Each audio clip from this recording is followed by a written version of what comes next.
Well, it's Saturday morning here in Virginia, in Loudoun County, Lowdown County, not far from the Potomac River, where nature is all around us and enjoyable and forms a retreat from all the craziness that besets us in every other direction. Today, the temperature they say is 53, but it feels like 60.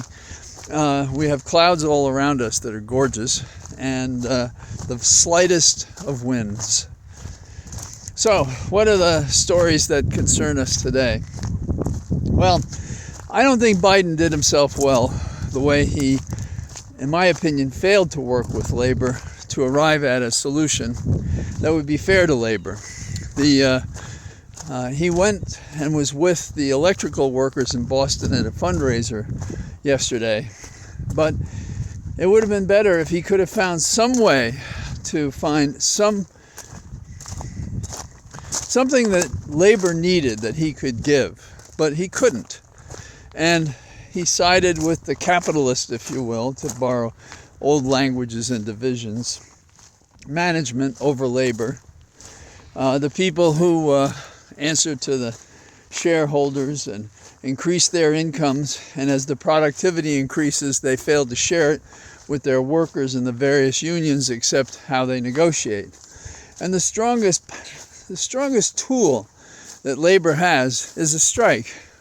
There are others, work to rule, meaning they slow down work legitimately by following all the rules that apply. And so what do we have? Well, we had a protest yesterday in which some labor representatives were saying, without the right to work, workers have no union rights. That's it. Without the right to strike, workers have no union rights. And so when Biden puts his thumb on the table and denies them the right to strike, he denies them the right to bargain effectively to get those 6 paydays. Now, we could say if the alternative, that is going to Congress and asking them to pass a bill, would get that right, well, then I would say if labor agreed to that was a good substitute under the circumstances. But that's not what happened. What happened is they made 2 bills. One was going to pass, which was to end any possibility of strike on December the 9th. And the other was to give them the 6 days, and it didn't pass. And Biden is saying, well, we'll get it down the road. No, he won't.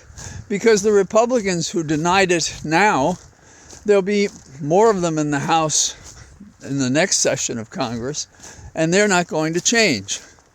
So what we have is a so-called labor president forcing people to work on conditions that they have not agreed to. And it was the head of the electrical workers who said that yesterday. So that's our problem.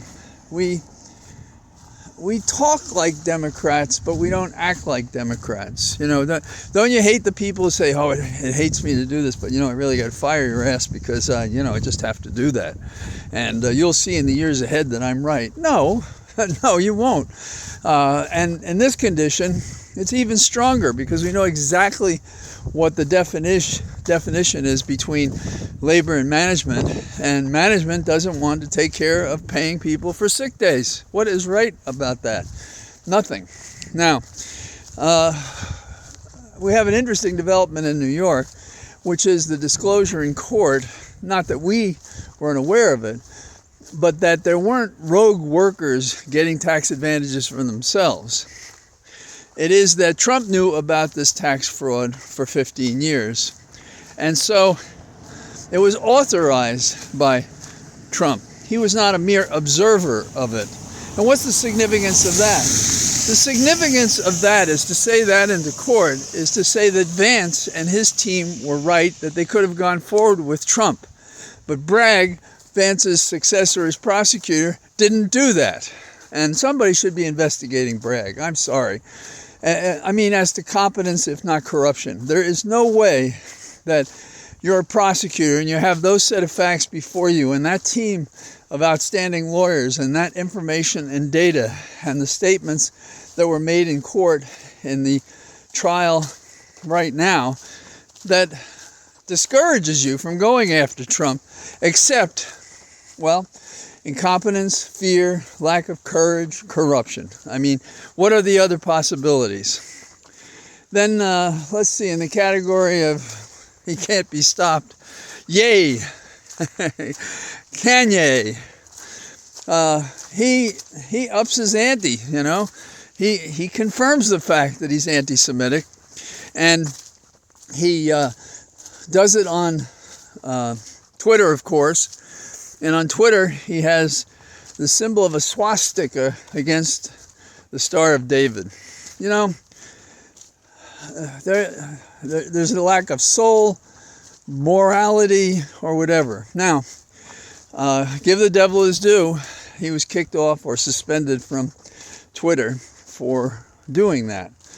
And there's some remark or other that, you know, they're trying to regulate what comes on Twitter, and this is an example of it. Well, Kanye can't be anti-Semitic on Twitter, and that's a good development. Finally, I want to say to all those people supporting Warnock in Georgia, get out and vote. Get out and do something. Beat that drum, beat that man, get us another Senate seat. We can use it. I think today is a special day because, again, it feels like it's going to be one of those last comfortable days before we're at 20 degrees or 8 degrees or something like that. But it's very pleasant out. I just wish our public figures had more principle, I guess.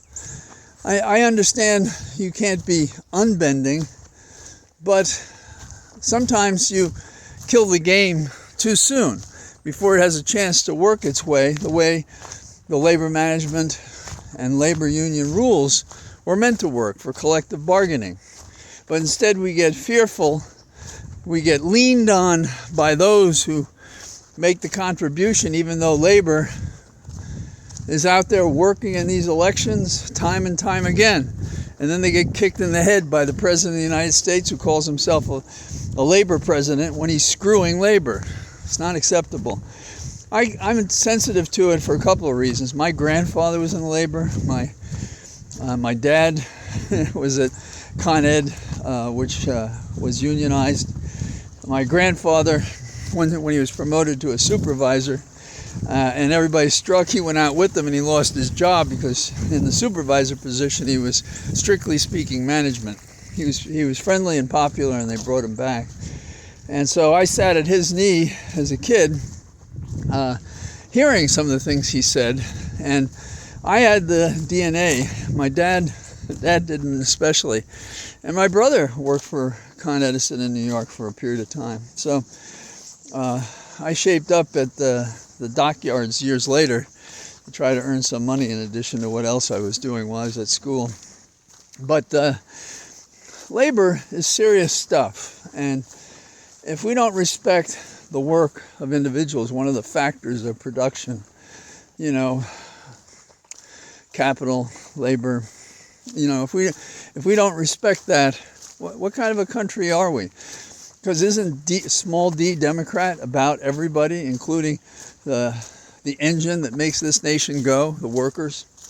So I have friends who I have great respect for, who say I'm being hard on Biden. I don't think so, because it's the hard questions that tell us who we're dealing with. It tells us the character of the figure, public or private.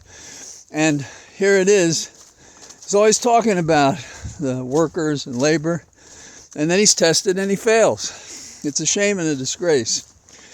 But, you know, we chose Biden in part because his moderate views were going to help us defeat Trump. And I don't know if he's the best for the 2024 election. I support him now, and we'll see what happens. But we have terrible times ahead if we don't show some steel in what we care about and what we think is important. So here I am in the Cathedral of Trees, and it's good to be out instead of talking to you in the dark. Bye-bye.